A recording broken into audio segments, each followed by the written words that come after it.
Welcome to Pick Yourself Up. I'm Assegid Habtewold, your host. Today I have a special guest. Her name is Julian Kiganda. She is a brand strategist. Thank you very much, Julian, for coming. Thank you for having me, Assegid. If you meet me at a bus stop and you have like 30 seconds, how would you describe Julian for me? How would I describe Julian? In 60 seconds. In 60 seconds? So if I'm just describing me, I would say I am a purpose-driven, really creative that helps people put their stories out there in a way that's impactful. All right. Yeah. If you have to use just one word to summarize everything, what that one word would be? I'd have to say bold. Bold? Yes. Why that? I would say because I think if you are someone who is looking to make a change or make an impact in this world, you really have to be bold about it, because most things that you're looking to do, a lot of times nobody's ever done. So sometimes you're out there doing it by yourself. You have to have that spirit of boldness about you. I like that. Yeah. You mentioned some key things. One, you mentioned you are purpose-oriented. Yes. I like this word. What does that mean? So for me, being purpose-driven means that everything that you do in life is very intentional, that you're clear about your purpose, and it takes time to figure out what that is, often because we've been influenced by so many people over our lifetimes, our families, our friends, our teachers, who they're well-meaning, but sometimes we're pointed in a direction that doesn't necessarily lead us to our true purpose. But I also think if you are on a mission to discover your purpose, every single thing you do is a step in that direction, whether it's not, aligned with your purpose or whether it is. Everything that you do, I believe, is, going to lead you to that. But do you think school systems are aligned that way? We're helping people to discover who they are, their purpose? Is that a trick question? No, it's straightforward. Myself, I made my own research. I didn't see that. Yes, no, I was right. in school, in You're college, universities. I did my master's, Yep. and doctoral degree, but we never had that chance.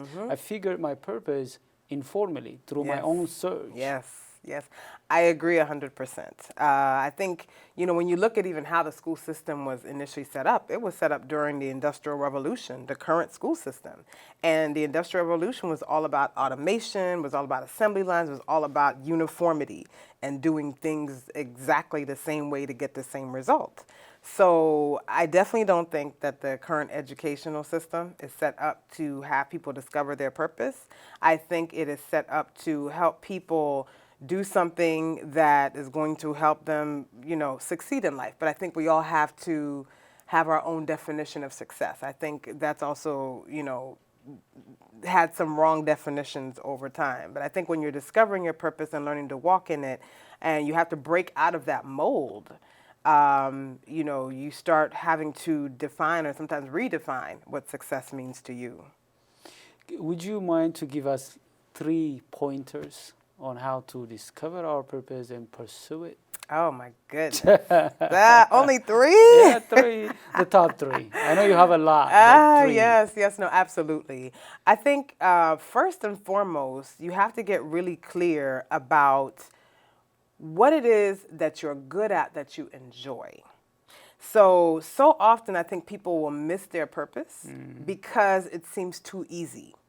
And what the reality is that the things that you are good at and people come to you for are your purpose. But because you think it's too easy, you're like, well, that can't be it. That's too easy. We're taught to think everything has to be hard. Yeah, the school system, always giving you right exams or wrong, and tests, exactly. making it tough. That's it. But really and truly, when you think about, for instance, someone like Oprah, she loves to talk to people and have them tell their stories. And that is what she's passionate about, getting people to tell their stories. And she's incredibly good at it, and she does it so effortlessly. But that's her gifting, and she's made an incredible career out of it. So I would say that's, I think, first and foremost, is getting really clear about what it is that you're good at and that you enjoy. I think that's 1. I think 2, you have to also look at, sometimes our purpose can be hidden because we have been told, no, that's not the right career for you. It's not going to make a lot of money, So for instance, for myself, I grew up in an African household. My parents are Ugandan and Rwandese, but we grew up here in the United States. And so our parents expected us all to be doctors and lawyers, engineers, you know, the usual. Similar to you, yeah. I think that's how it is all around the continent. Everybody in my family, we're science background. Yes. I revolted finally, Yeah, and I said, this is no me. And that's it. And so, you know, although that's what was expected of me, I ended up going against the grain and actually doing something in the creative industry. So sometimes your purpose may be hidden from you because it's in an industry or in a field that seems to be not acceptable. Yeah. So with my parents, you know, when they found out that their smart African daughter wanted to be a graphic designer, they didn't speak to me for a while. Wow. And they'll deny it, but I remember this was in high school and I had decided that's what I wanted to do. And so sometimes discovering your purpose means going against the grain of what it is everybody else thinks you should do. You know, so I think that's too. I think sometimes you have to look at, okay, is there something that I'm scared to do because I'm so worried about what other people are going to think about it? And for me, I was actually blessed to be able to know what I wanted to do probably in my junior year of high school. I knew the career I wanted to pursue. I actually wrote a paper about it. Wow. And I found the paper maybe like 10 years ago, and I was like, oh my goodness. I actually wrote that I wanted to be a designer so I could help change the world through design. And I was doing it, you know. I wanted to wait for the third one, but I think I'm interested because very rarely people know their passion when they are in high school.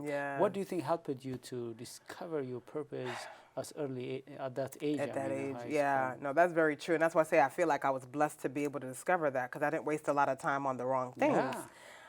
So I have always loved art. I've always grown up. Fine art is really my first love. Drawing, painting, illustration. Like I've always loved just art and creating something out of nothing. And in my sophomore or junior year of high school, so this really dates me because that's when some of the first Macs came out. So with those first Macs, you could now have images because before computers, all you could do is type text.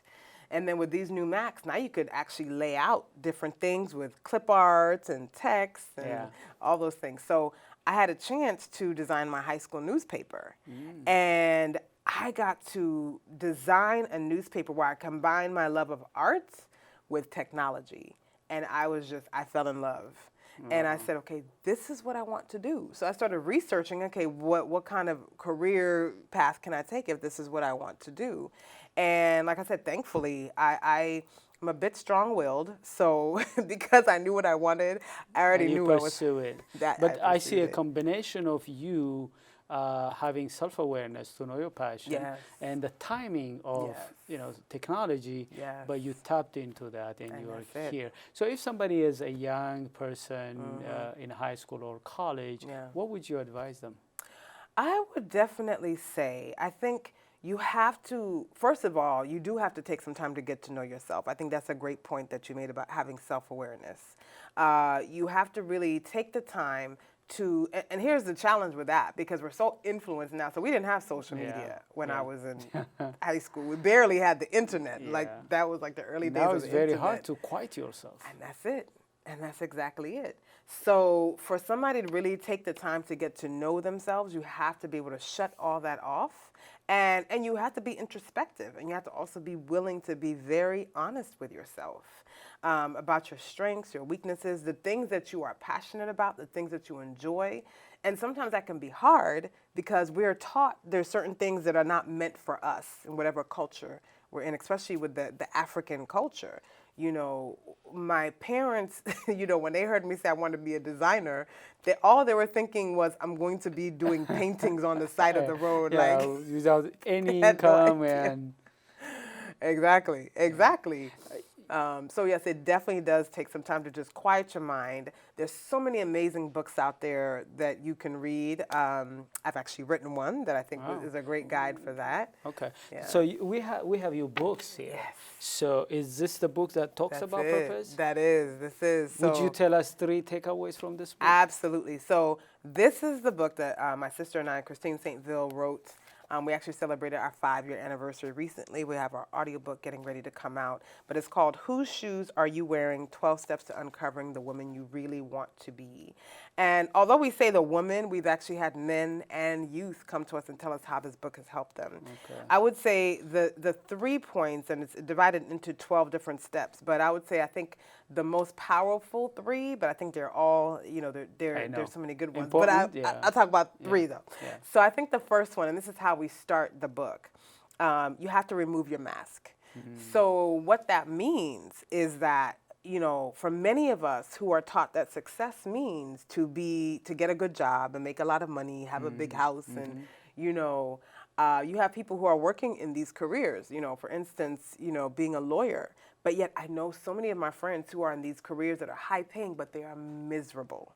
They don't like going to work every day, but they put on a mask like everything is okay because they want the world to think, okay, I have everything that I think I wanted, but I'm still miserable. So that's just one example of a mask that we wear in our lives. And the thing is, you cannot really become self-aware in order to discover your purpose until you're willing to remove that mask and get very real with yourself.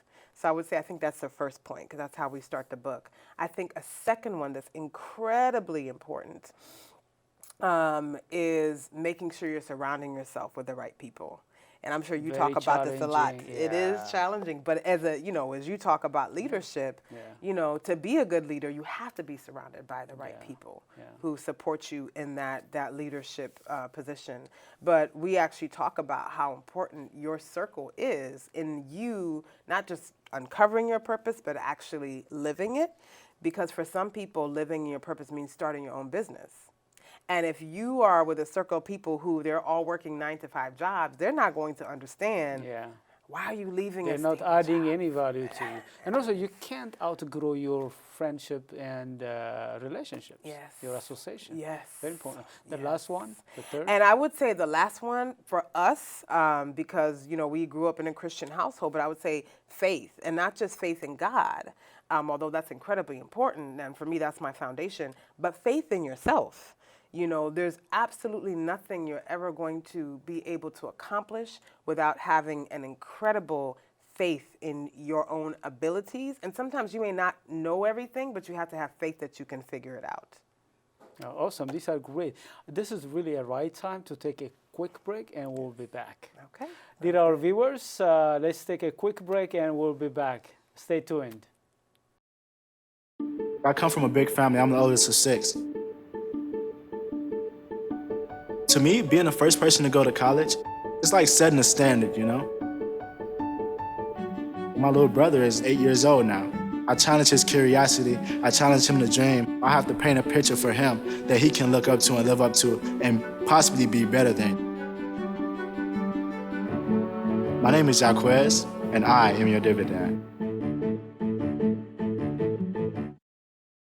Welcome back. This is Pick Yourself Up. I am your host, Assegid Habtewold. In our studio, so far, we were talking about Juliana's passion and how she has been empowering others in the area of branding, the book that she wrote, and so on.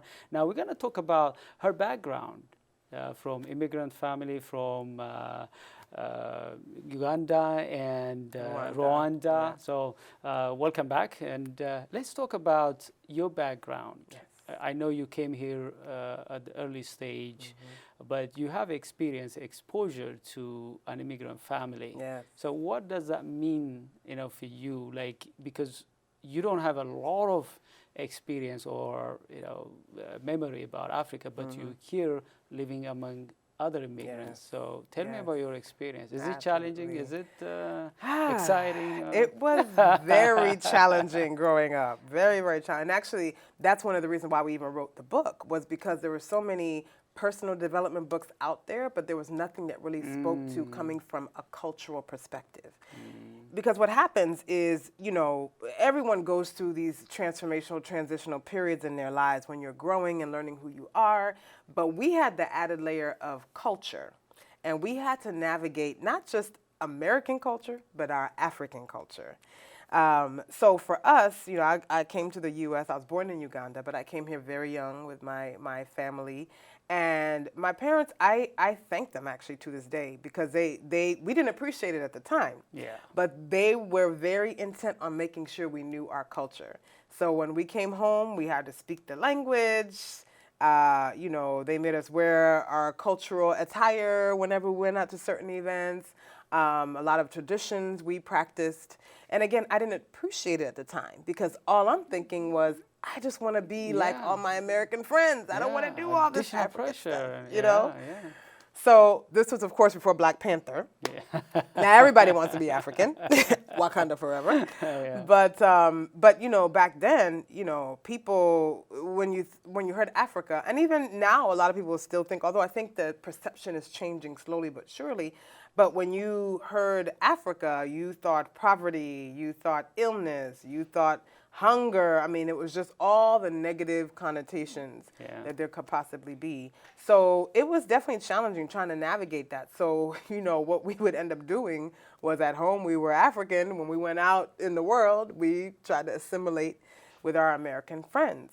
But I think the blessing in actually growing up in that culture and having it really subliminally, put in our minds was that we always knew our foundation. We always knew that we had this rich heritage that provided a different perspective to look at the world in. And thankfully, I think the time where I really started embracing my African heritage, my East African heritage, was when I had a chance as a teenager to start traveling the country with a performing arts group, an all-women performing arts group called Kiganda of Africa. And I'll tell you, that was such a transformational period in my life.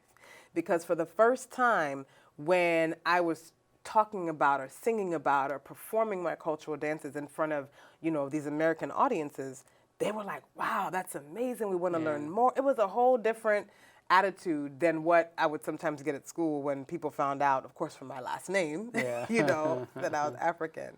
So that really helped to change my perspective. Did you talk about culture in the book? We did. We actually have an entire chapter called What's Culture Got to Do with It? Tell me more about that.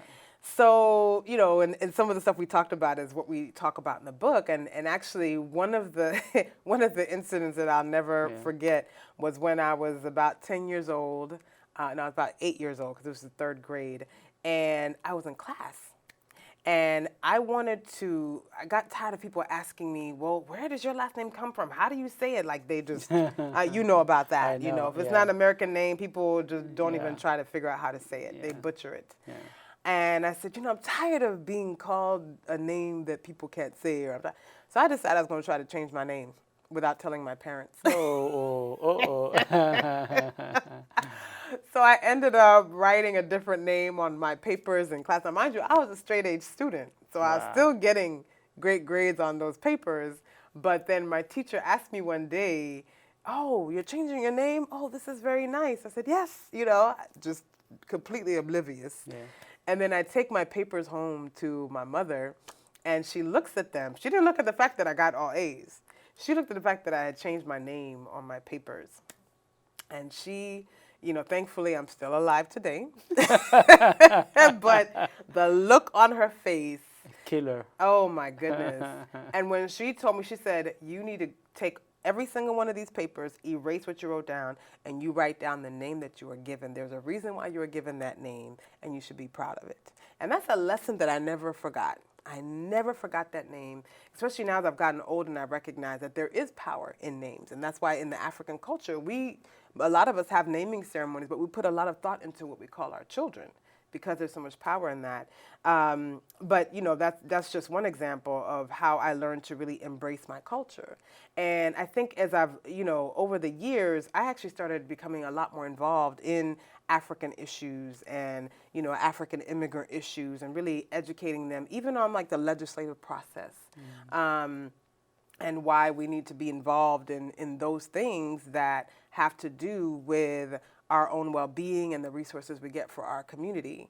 And so in that work, and even studying African American history and realizing that, wait, African Americans are still Africans. They're just generations removed. Yeah.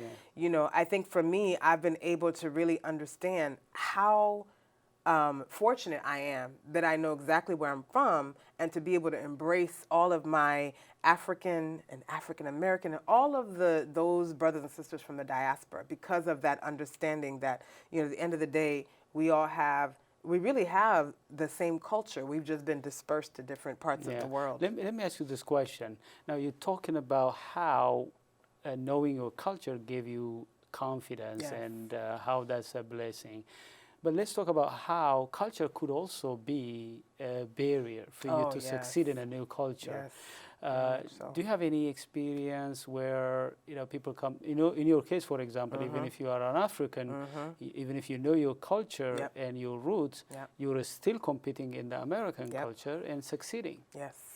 Do you think that's an issue where people are kept, you know, not succeeding because of not being able to navigate through a new culture? Absolutely. And I've definitely seen it. You know, I think, thankfully for me, because I for the most part, grew up here, I didn't experience as much of that because I learned the system and I knew how to navigate it. But I've definitely had relatives, you know, a number of relatives and friends who they've been negatively impacted because of the fact that they come from that African culture. And, you know, as we were talking earlier, sometimes it's a language barrier, it's an accent barrier. You know, I know especially, and I'll just speak about the DC area.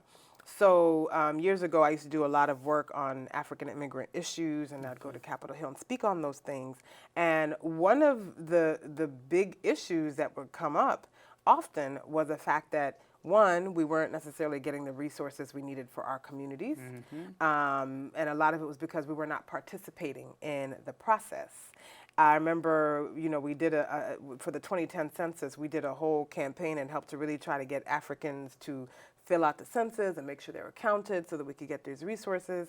But we had to really educate them and dispel a lot of the fear there was behind filling out the census, because there's so many undocumented immigrants. You know, I know when we talk about immigration in the U.S., people always think about it from a Latino perspective, but there are a lot of, you know, people of African descent, so not just African immigrants, but also those from the Caribbean and, you know, Afro-Latinos who deal with that same issue.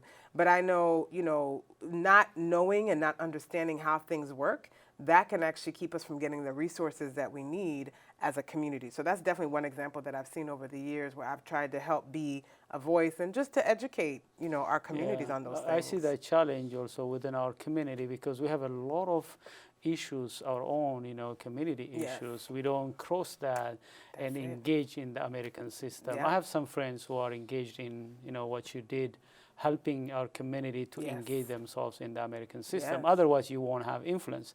Now, let's talk about, you are a business owner. So let's talk about what kind of things that helped you to succeed as a business woman, because, you know, being a woman, being an immigrant is a challenge to own business and succeed. It is. I would have to say, I think the very first thing, which I don't know that we really talk enough about, but I know that you're very aware of this, is our mindsets. You know, I think so many times to us, we look at our culture, we look at our background, we look at our, you know, still learning the language, we look at those things as barriers. Whereas for me, I learned that I could actually use that as a benefit. And what I mean by that is, you know, in my business, I came to understand that using my cultural lens in how I saw things and infusing that into the design and the work that I did for my clients, it actually made, you know, the work that my company does stand out, because it didn't look like everything else out there. You come out authentic. And that's exactly it. And that's what no people are looking for. contradiction between who you are and what you serve. I appreciate that. So this, I think, is very challenging for many people because they pursue the market. They don't first look inside and make sure that whatever they do is in alignment with who they are, their passion. I want to push a little bit and talk about when you become a business owner, when you are an immigrant, obviously, you know, a lot of setbacks. I'm sure you have experienced setbacks. I experienced it, I believe, many of my audience. So what helps you to overcome setbacks. Yeah. No, we all go through setbacks. So I think it's important for people to know that this iteration of my company, JBK Brand Design, is actually the third iteration of my business. Okay, because of setbacks. Yes, because of setbacks. And actually, you know, there were setbacks then. I think now that as I look at them, there were really more transitions. Yeah, Stepping stones, exactly. And so, you know, I think the biggest setbacks are, you know, you find success, and sometimes part of finding success means you get comfortable in a certain way of doing things. And you don't necessarily go out there and learn, okay, well, what's changing in the market that I need to adapt to? And because you're comfortable, you feel like, oh, it's going to be like this forever. But there's so many examples of businesses that got comfortable and didn't innovate, and they're now out of business. So you're saying that innovation is one of the ways to overcome setbacks. Absolutely. We have like 2 minutes left. Yes. I want to use that to really talk about what you've been doing to empower the immigrant community, and what kind of lessons you want to give to them to succeed in the American culture. Yeah. I would say I think the biggest thing for me is being able to talk about purpose and mindset. I think those two things are so key in order to really be successful, whatever your definition of successful is. So a lot of the work that I do is either through my book and really just, you know, talking about the different themes in the book and really encouraging, you know, us as African immigrants to embrace all of who we are, because that's what makes us unique, and we can use that as a strength. And then I think lastly, you know, through my business, I help to build brands that have an impact in diverse communities. And that means being able to tell our stories. I think as immigrants, we have to be willing and able to tell our stories, because that is how we start changing perception and truly making an impact on this world. Awesome. You have a lot of things. You're very articulate, but we have to stop the show. You know, we are over time. How can people reach out to you if they have any question, or if they want to get your service and your advice and so on? Yes. So people can reach me on my website at jbkbranddesign.com. And you can also email me, hello@JBKBrandDesign. We are at JBK Brand Design on all platforms. And you can also reach out to me on LinkedIn. All right. Thank you very much, Julian. You have given us a lot of things to really think about. Thank you very much. Dear our viewers, this is my hope that you enjoyed our conversation. Until I see you with another program, have a wonderful time. Thank you very much for watching.